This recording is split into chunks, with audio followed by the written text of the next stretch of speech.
Today for story time, we have a book called The Wolf in the Snow.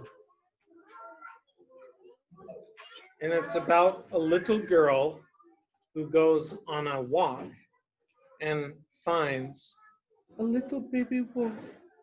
Oh.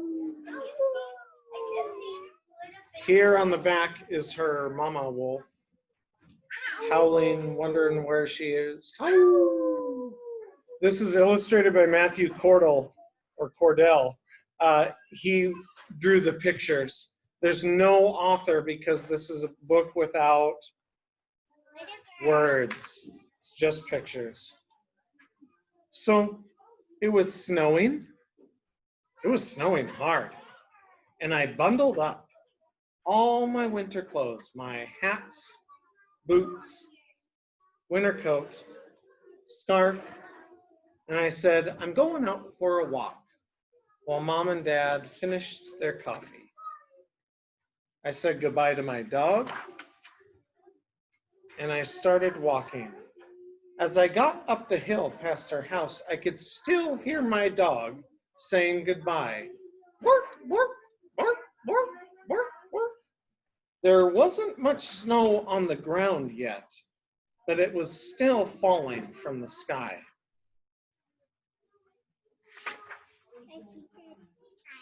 I walked along a path, and I didn't know it, but far, far away, there was a pack of wolves who was just starting their day as well. And they had one little tiny baby pup wolf.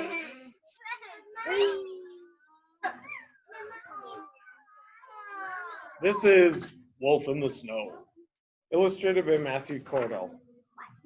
I passed the school and the kids playing on the playground. I waved to my friends. They waved back. The wolves passed the trees on the open plain.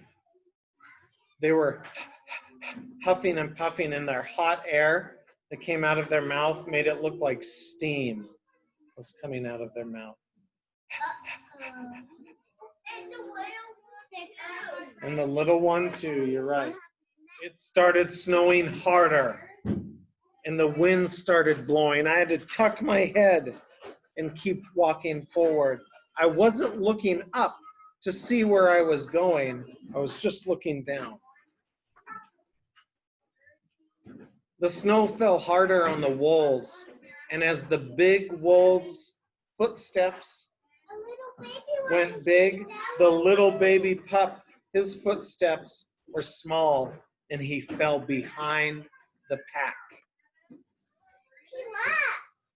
He didn't leave, he couldn't keep up with the pack.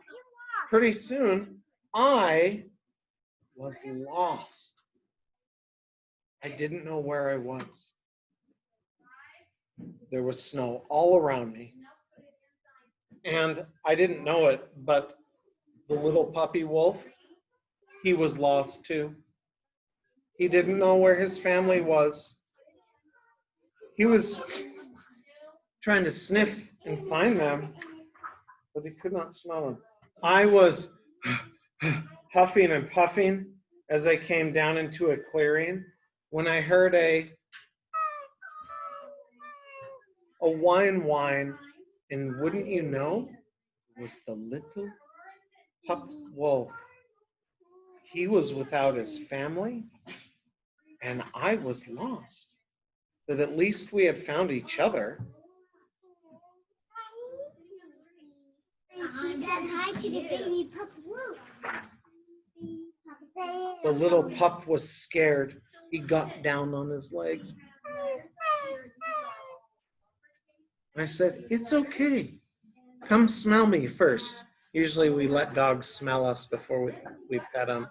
That tells them it's okay. We're okay. She said, it's okay. Come smell me. Mr. Ring. What? You're not a dog. I do. So we walked together in the snow. Walk. And then the snow got deep and the baby pup fell in. Shook. He was up to his head. He was howling. He was upset. He wasn't happy. And I had to pull him out. And as I pulled him out of the snow, he goes, oh. And then in the distance, over the next hill, I heard his mama answer him. Oh. I wonder. So I started walking towards the sound, carrying my little pup wolf that I had found so he wouldn't fall in the snow anymore. I walked up hills and down hills. I went across ice-covered streams, and I even fought off a raccoon with a stick, a nasty, gnarly raccoon. He was growling, and I said, you stay away, you raccoon. There was even a screech owl in the forest.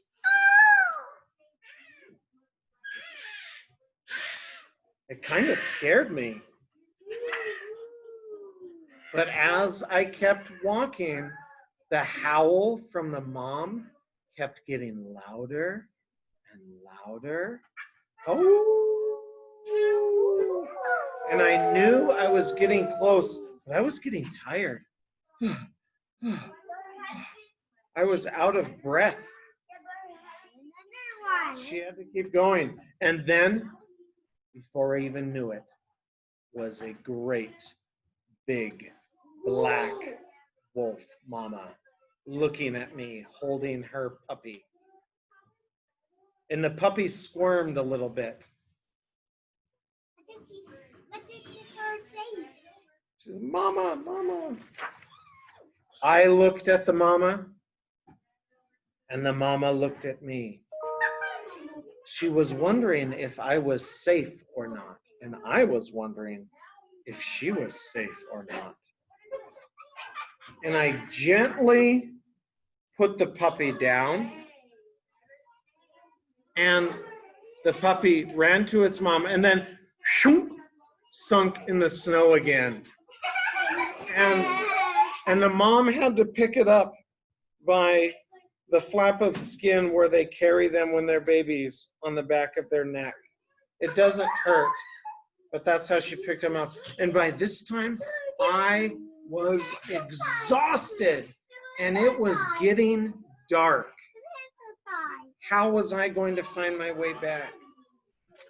By following her trail. Okay, well, I think her trail got covered, but she is walking back, and the wolf pack watched her walk back, trudging through the snow, across the ice. There were no gnarly raccoons.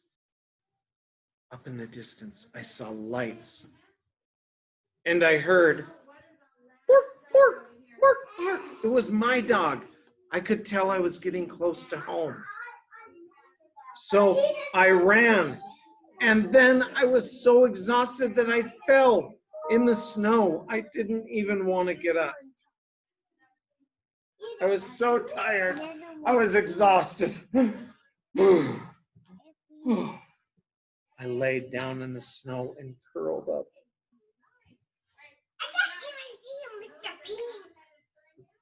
I curled up in the snow and stayed as warm as I could.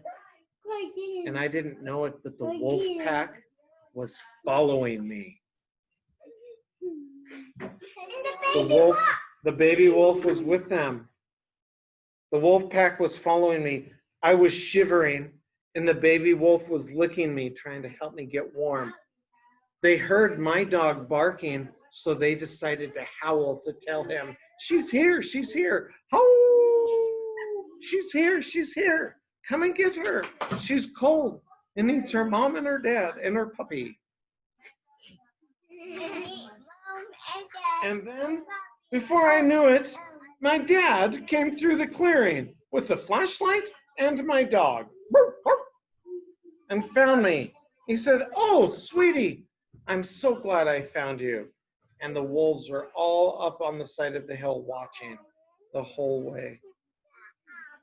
So let's go home and get you warmed up. So my dad carried me home, and the dog ran, and we met my mom on the hill, and we all walked back to the house and wrapped up in a warm, fuzzy, comfy blanket and had hot chocolate. Then maybe, wait, going back. And that is The Wolf in the Snow, as read to you by Mr. Bean. We will read it again on Thursday.